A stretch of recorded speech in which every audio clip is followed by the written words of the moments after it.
Only few minutes for possible question or discussion.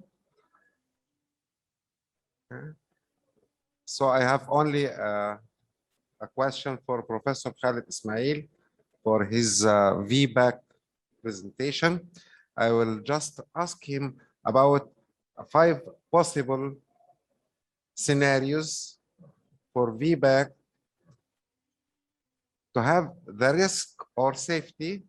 The first scenario is if we call second cesarean section, can we say a second stage VBAC, as we sometimes we are faced urgently, this is by luck, to see a patient during her second stage with a previous section, and we don't have time to, are you going to have the risk? The second scenario is the baby at near term or full term baby with an intrauterine fetal death. Yeah. How can you weigh this? The third scenario is VBAC for patients with more than one previous cesarean section. And the last scenario with instrumental delivery during conducting VBAC. Okay. Just in one, yeah.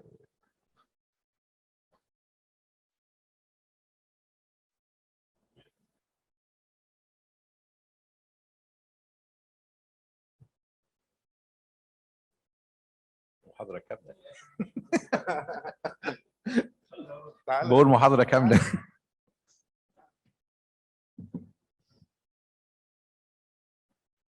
This is how you can get 5 for the price of 1. 5 questions.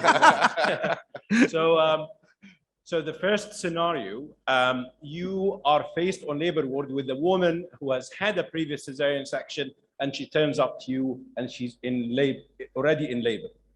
I think actually the decision in a way is made for you. The only thing you need to check is if she really had, is the gestation age at which she had this cesarean section. Because sometimes, as we all know, maybe the patient has had a very, very preterm cesarean section, what we used to call in the past a hysterotomy. In this situation, I think you still need to do a cesarean section because the risk of rupture is very high. But if she has had the term cesarean section or even preterm, it's not really a big issue. I personally, if I had time, I would just let the patient know that there are some risks. We're going to monitor her, but she's already quite advanced. The risk of rupture or any other problems happening if she's already 6 or 7 centimeters is really quite low, because she has already passed quite a long period of time. But you still have to apply all the other rules of continuous monitoring. As we all know now, most of the breech deliveries have a cesarean section, but if you're faced with an intrapartum breech because it was undiagnosed or somebody turned up very late, they're the ones who have the best outcomes because things have progressed anyway.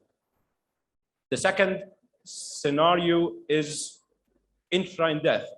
This is really quite difficult for 2 reasons. One of them is you want to avoid doing yet another laparotomy when there is no good outcome anyway. And the other big issue is it's very difficult to ask the woman to go away and wait for spontaneous labor. Not because of the risk of DIC and all the other things, because these risks are very rare, but just because of the psychological burden that somebody is going to go home, walk in the street with a pregnant abdomen and a dead baby for a period of time. So in the United Kingdom, certainly we did our best to try and induce labor and still actually monitor them in this situation, not by CTG because the baby is dead, but you just have to monitor the woman very closely. Definitely one-to-one care all the time. They can have an epidural if they are in pain. The epidural is not going to mask the pain of uterine rupture. They actually have they're not induced by syntocinon. They're still induced by prostaglandins, but a slightly reduced regime than the normal one that you use for if you want to terminate a pregnancy for a serious abnormality, for example. So this is scenario 2. Scenario 3. More than one section before. More than one cesarean section, right. So the guidance is VBAC is offered to previous 1 cesarean section. In the same RCG guideline, they talk about previous 2 cesarean sections. And there are some studies that have looked at the risk of rupture after previous 2 lower segment cesarean section compared to 1. And actually the difference is not significant.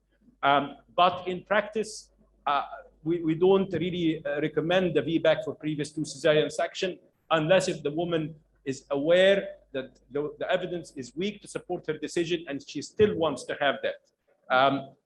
Of course, women can take any decision they want.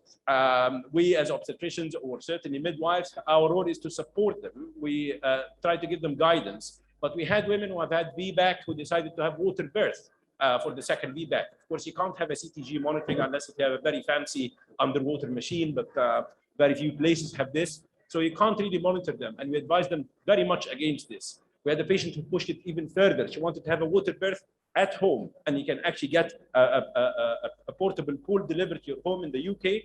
And she sat in the pool and she had water birth at home. Well, she tried to, she came with a ruptured uterus after a few hours. So it was at least sort of the baby was alive. But previous to cesarean sections, we recommend that they would not do that. If they're adamant, then we will have to support them and we follow the same rules. In fact, the risk of rupture is not very different.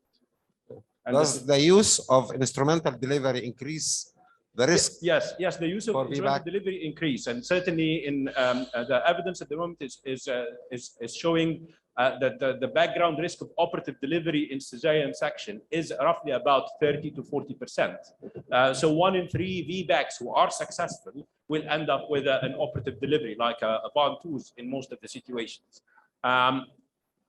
I mean, I think Professor Fisher alluded to the fact that there is quite significant variation in operative vaginal delivery. At the moment, we are undertaking a study in quite a few European countries, and the results are really very interesting because in the Czech Republic, we have an operative vaginal delivery rate of 5%. In the UK, it's 17%. In France, it's 15%. And in quite a few Scandinavian countries, it's somewhere in between these. And yet the perinatal mortality and the cesarean section rate and everything else is not different at all. So it varies significantly, but women should be aware of the slight increase in the risk of operative delivery. What we don't want, of course, is if you have a practice where you don't do operative delivery, I think it would be a real shame that the woman reaches the second stage and then ends up second stage of labor, in a VBAC, and she ends up having a cesarean section just simply because you have something in your mind against a vacuum extraction.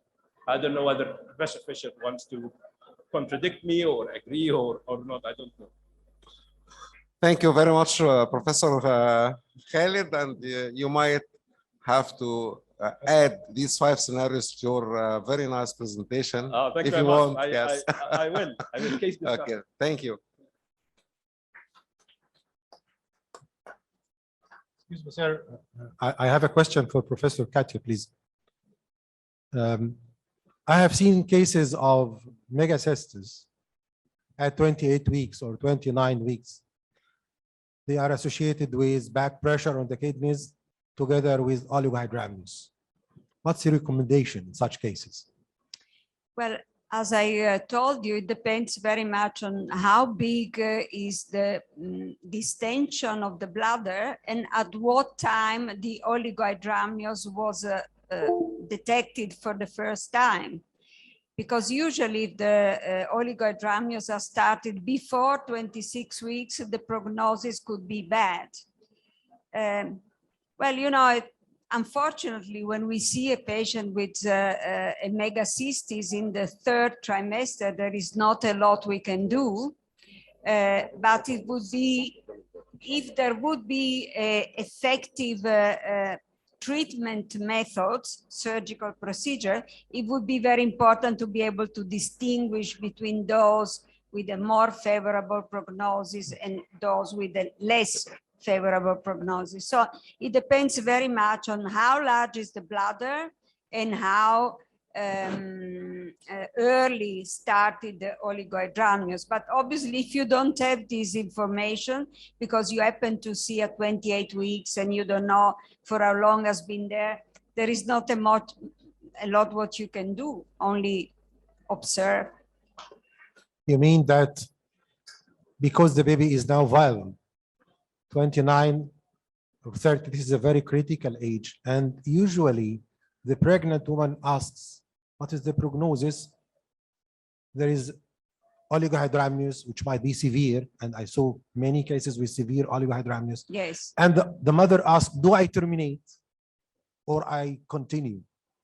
But it depends very much on the policy in your country. In our country, we couldn't terminate beyond the 24 weeks. So we would apply an expectative, let's say, expectant management.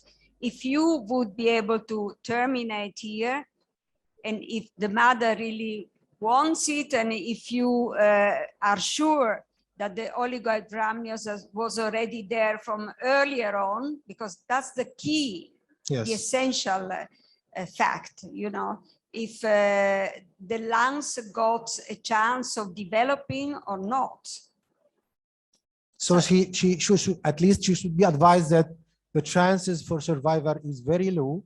And we are like you, we do not terminate after 24 to 26 weeks. So it's expected to tell her that this baby is going to die and we conserve.